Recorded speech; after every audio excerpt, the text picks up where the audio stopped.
Kia ora, welcome to Central News for Friday the 4th of April. I'm Anne-Marie Case-Miller. SunLive, the Bay's news first, has been named as a finalist in this year's Canon Media Awards.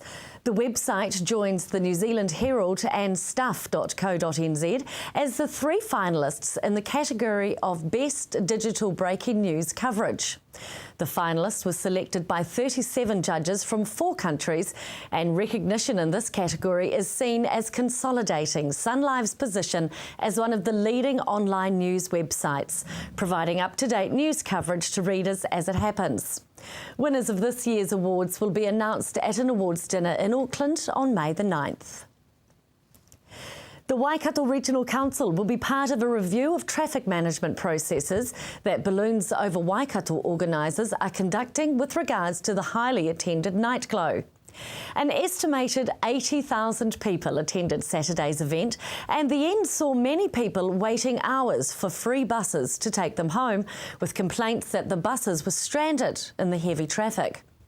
Public are invited to give their feedback at info@balloonsoverwaikato.org.nz. Animal encounters at the Hamilton Zoo are a great way to get up close and personal with special species and raise money for the Hamilton Zoo Conservation Fund. Zookeeper Delwyn Crombie explains what the money raised is used for. Well, 10% of the money that comes in from the visitor for the visitor experience is to actually go to different conservation projects. We currently got one which is the Kia Conservation Fund, because we try to have something that's native, and also for exotic animals or animals in other lands. So we've got Jane Goodall Foundation, we've got money going towards chimp conservation, and also we've donated money to the 20th Century Tiger. Heading to sport now, and Black Caps Trent Boult and Anton Devcic are poised to bolster the Northern Knights for Saturday's Ford Trophy final against Wellington Firebirds in Mount Maunganui. The Sky City Knights finished the trophy regular season in second spot and won an automatic spot into the final and hosting rights with a victory over the Canterbury Wizards in the major semi-final in Christchurch last Sunday. They host Wellington and Mount Maunganui on Saturday, with play getting underway at 10 a.m. A shiny new Waikato Pistons side will get its first chance to dazzle the NBL in Napier tonight. They meet the Bay Hawks and will be without their biggest pre-season signing in New Zealand Breakers small forward Tom Abercrombie, but they've still assembled a quality lineup with plenty of spark.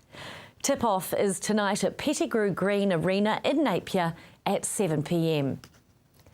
And the Chiefs are searching for a better balance to their attack game when they meet the Cheetahs in Bloemfontein early Sunday New Zealand time after drawing with the Bulls in Pretoria last week. They're expecting their struggling line-out to be targeted and have been working on that in training this week. The Chiefs will also be without prop Ben Afiaki, who's been sent home from South Africa after suffering another head injury in training last week. Let's take a look at the marine forecast for the weekend now. West coast, southerly of 15 knots. Southwest swell becomes moderate on Saturday. High tide in Raglan, 28 minutes to 3 Saturday morning. Heading to the east coast, southerly 10 knots, fine on Saturday with a high tide of 20 past 12 in the afternoon. Sunday, expect a moderate sea in Raglan with high tide at 18 minutes past 3 Sunday morning. And in the Bay of Plenty, a southerly of 15 knots expected, mainly fine with a high tide at Tauranga 6 minutes past 12 on Sunday afternoon. Still to come on Central News, we speak with Anna Stretton and Crystal from the Raw Foundation. That's next on Central News.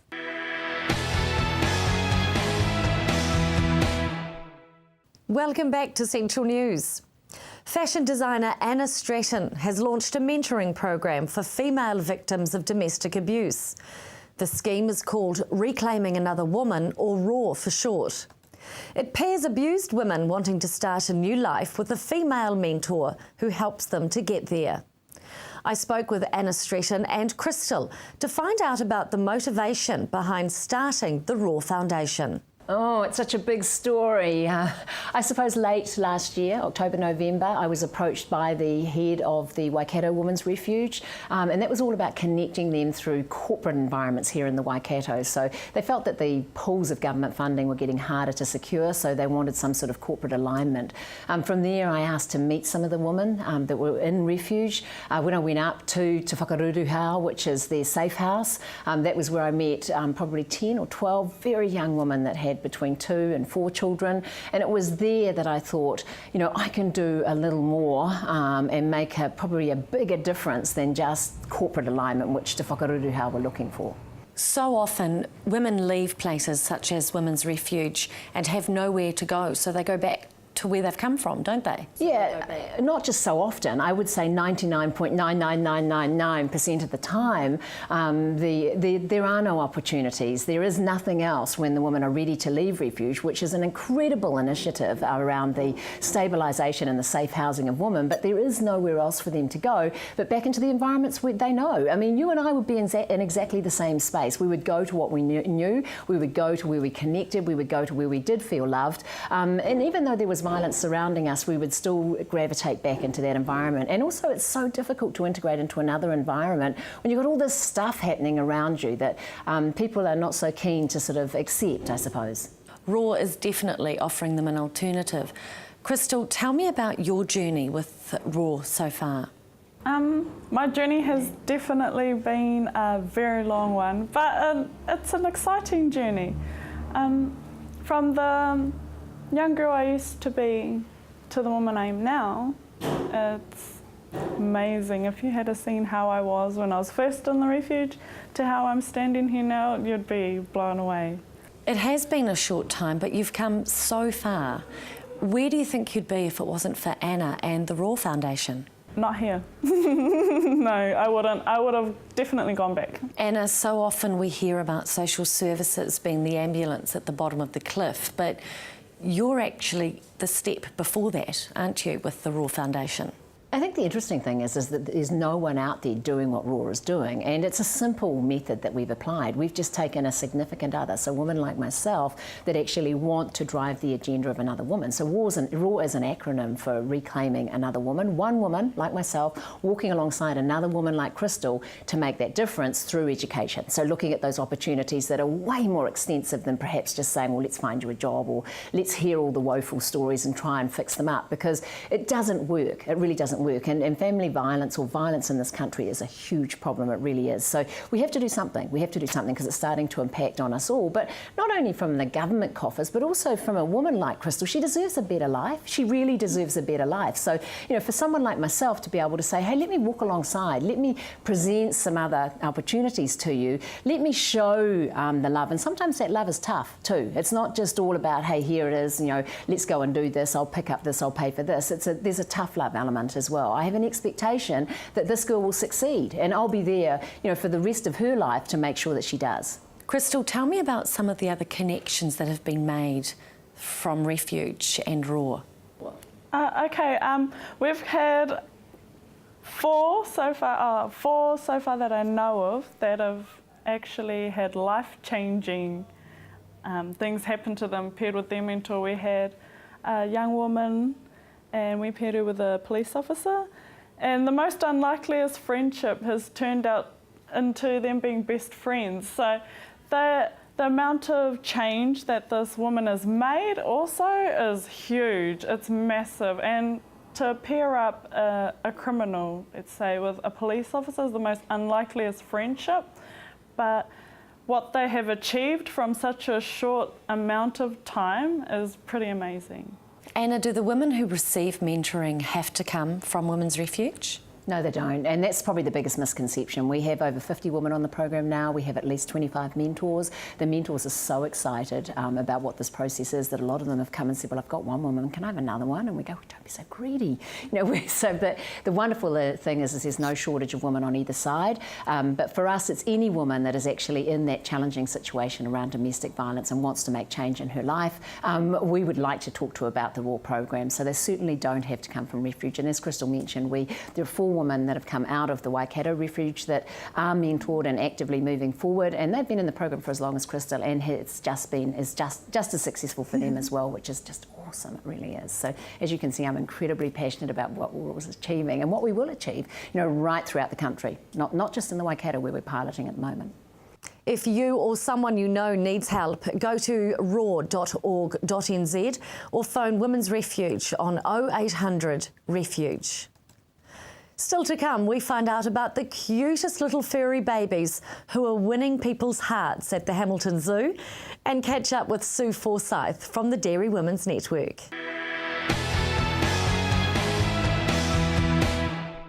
Kia ora, welcome back to Central News.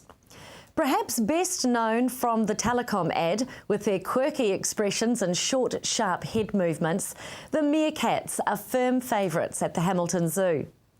I went along to the zoo last week to meet the very cute, very small, newest members of the meerkat family and to try and find out if they're boys or girls. Not yet, no. Hopefully soon, but we haven't investigated that yet. Are they still extremely reliant on their mums? They are. We're pretty confident they're not nursing anymore. They're reliant on their mother as well as their the group, the gang or the mob, basically to show them how to be a meerkat and to show them how to hunt. They need to, how to feed and that sort of thing. So very much still reliant on their mother and the mob. Meerkats are very social, aren't they? Is the whole pack involved in looking after the babies? Very much so. Yep, from day one. Obviously, the rest of our group are males, so they can't feed the young ones. But again, they're very, very involved in their education and their care, carrying them around, taking them back to mum when they need feeding and that sort of thing. So the whole way through, they've been very involved, the whole group. It's very natural for the meerkats. What do they teach them? They teach them basically how to feed, how to catch prey if they need to, basically just how to be meerkats. Appropriate behaviour amongst the social group and that sort of thing. All the essential behaviours that they'll need if they were in the wild, but also in a captive situation as well, in a social situation. Now, meerkats are well known from the TV ads from a few years ago. When they're doing their quirky little head movements, it's actually an important job, isn't it? Basically, in a mob or a gang of meerkats, there'll be one on patrol the whole time, patrolling for any birds of prey or predators or that sort of thing. So that quirky head movement, that's patrolling. That's looking for any threats and warning the group. Will the baby meerkats stay at the zoo long term? That comes down to the species coordinator. For most of our captive species, we have species coordinators for Australasian collection. These guys, it will depend on where the genetics are best placed as to whether they will stay with us or not. We're not sure on their gender yet, and that will also be a factor that's taken into account. So we just have to wait and see. If they're best placed here, then they will stay here, but otherwise they'll go elsewhere to breed. Are they part of the zoo breeding program? Yes, they are. How have the baby meerkats adjusted to zoo life? They've just adjusted well. They start out in their dens. Basically, we didn't even know if they existed or not. We suspected they were in there, but we didn't want to disrupt them. Wanted to leave the mother in peace to raise them as she wanted to. They got bought out quite early. Within a few days old, we started seeing them be bought out by the adults. And ever since, they've been coming in and out more and more. They've become very confident. Obviously, it's the only life they know. So seeing people wandering around, having keepers in there, it doesn't affect them. It's just the way that they started off. So they don't see it as any different. So yeah, they seem quite happy and they're becoming quite social, interactive members of the troop, of the gang. For more details on all the animals at Hamilton Zoo, go to hamiltonzoo.co.nz. Get Smart Tauranga's Stoked Taioras program aims to help youth with drug addiction through surfing. Hilary recently spoke with the program facilitator, Krista Davis, to find out how surfing is helping as a form of rehabilitation and what surf therapy is. Surf therapy has been researched and used around the world, and it's the idea that surfing is a really positive experience and can benefit people in a lot of ways. Surf therapy has been used for kids with autism. It's been used with people who have been through abuse. It's also been used with people who have post-traumatic stress disorder. And all of the research has shown that it has a very positive effect on people's mental health. Use role models in Taiora. Who are these role models? A lot of the guys that come in and share their story with the young guys on Stoked are older men who have been through similar experiences and gone down those paths, but have since changed their ways and they're on a positive path now. So it's really cool to bring them in because these young guys love real stories and real people.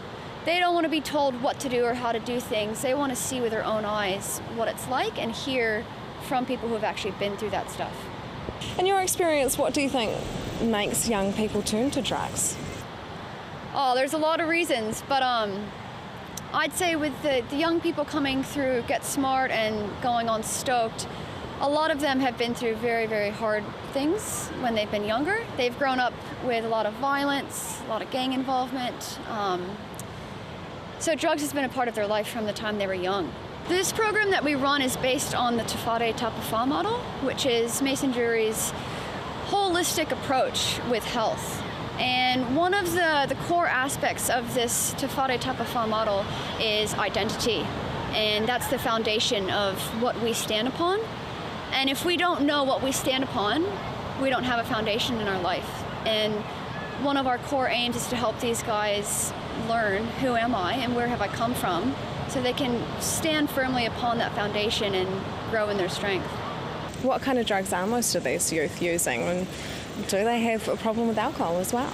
A lot of the young guys that we're dealing with on Stoked are using cannabis, drinking alcohol.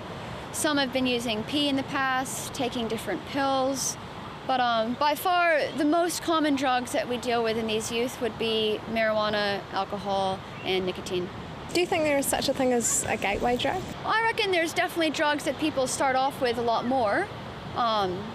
Drinking and weed, but it's hard to know, eh? Is Taiora successful? I mean, what is the success rate? A lot of these youth who go through Stoked Taiora have rarely ever completed something. And all the guys that have gone through this have graduated. They've completed the 8 weeks. They've gotten their awards. Some of the biggest success stories that we've seen have nothing to do with drugs and alcohol. It's the kids we see learning to trust someone who have not been able to trust someone their whole life. It's the young guys who have been able to get back into school and pass their drug tests. We've had young guys go through this and then find employment. We've had young guys who have learned how to actually communicate and talk things through when they're angry. But ultimately, the success that we find is that these kids are empowered and they're able to make better decisions for themselves and see that they're in charge of their future and where they're going. What do you think makes your program so successful? I think Stoked is successful because it's real, and it's a program that allows us to meet youth on their level. We pick them up, we go surfing, we have food, we have fun with them. And it's just real. It's not scary, it's not threatening, it's not clinical, and it's something that the youth just enjoy and want to be a part of. Up next on Central News, we speak with Sue Forsyth from the Dairy Women's Network.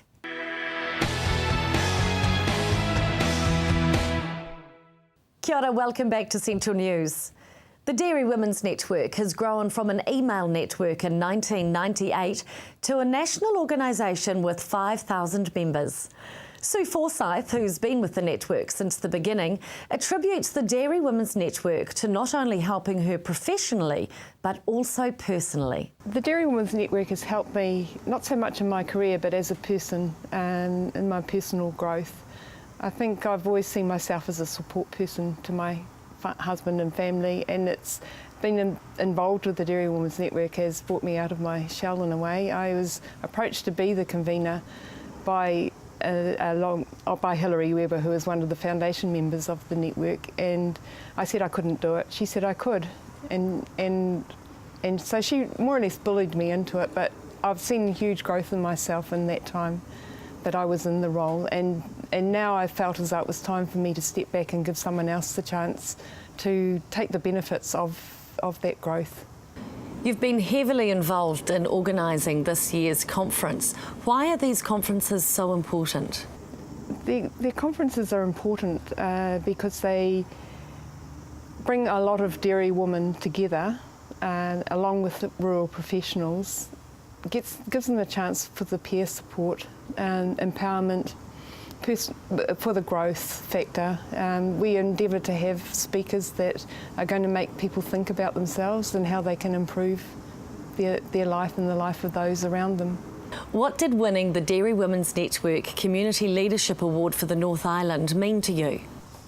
It meant a great deal in that it showed that I didn't put a great value on what I've been doing in the community, so it showed that what I do is valued, and I hadn't valued it myself, but I see that other people do.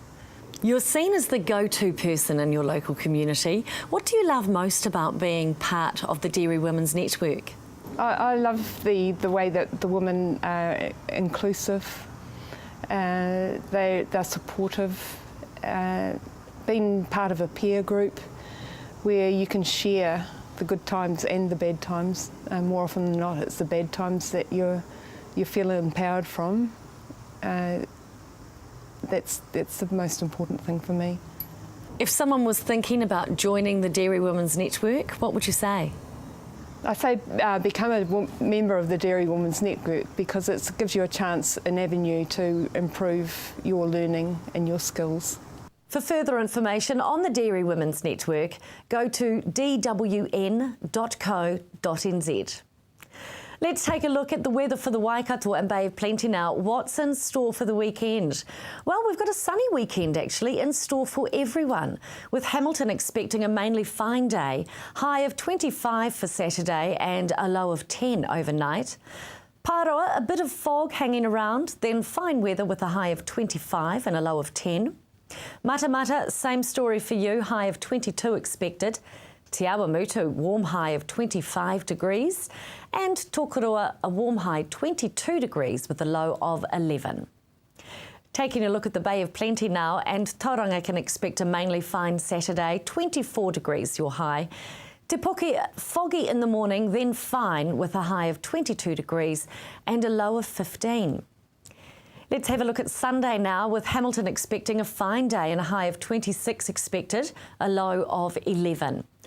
Pāroa, that pesky fog is still around. Make sure you drive with your lights on. Fine weather though expected after the fog clears, with a high of 26 degrees expected. Matamata 23 your high, Te Awamutu 26 and Tokorua 23 expected for Sunday. Heading to the Bay of Plenty now, and Tauranga, a lovely Sunday in store for you. 25 warm degrees and a low of 11. Te Puke, you can expect cloud to increase and scattered showers, a high of 23 degrees and a low of 15 overnight. And that's Central News for this week. Make sure you like us on Facebook and let us know if there's news or an event in your community.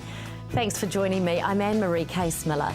Have a fantastic weekend. I'll catch you back Monday. Ka kite anō.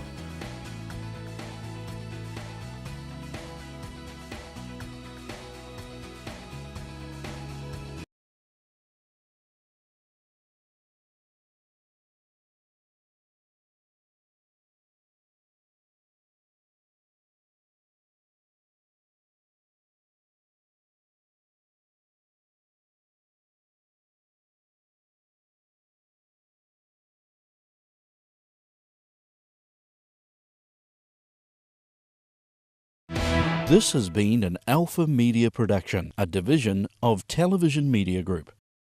Supporting local content so you can see more of New Zealand on air.